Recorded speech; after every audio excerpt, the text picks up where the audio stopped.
Бек Суфи, как и его брата Таш-Тимура, можно назвать одним из первых крымских ханов, хотя при нем Крым еще не достиг полной независимости от Орды.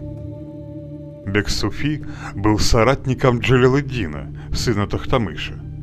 Вместе с Джалаледдином и его братьями Бек Суфи жил в Литве, где им дал убежище от Эдиге великий князь литовский Витовт. В 1411 году Джалаледдин выступил из Литвы против Эдиге и овладел Крымом на пути к своей главной цели – Сараю.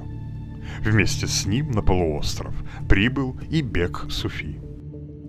Помогая сыновьям Тохтамыша, Витовт рассчитывал, что сможет устранить опасного недруга Литвы – Эдиге, а заодно и возводить на ордынский трон своих ставленников.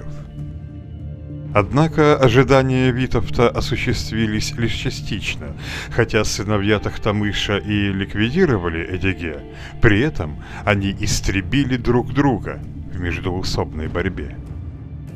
Потеряв их всех, Витовт, тем не менее, не отказался от замысла привести к власти в Сарае кого-либо из ордынских беженцев в Литве и выдвинул в ханы нового кандидата из их числа – Бек Суфи.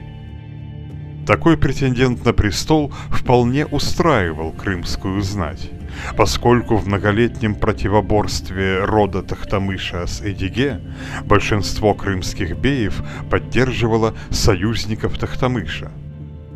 Бек Суфи был провозглашен ханом в Крыму в 1419 году, однако выступить на Сарай и занять престол Орды не успел, через 3 года он скончался, по-видимому, от болезни.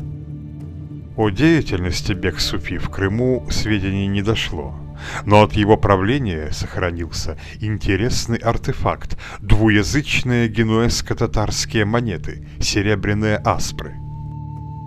Экономика и торговля крымского улуса и Кафы переплелись так тесно, что генуэзцы стали чеканить общую монету с надписями на 2 языках.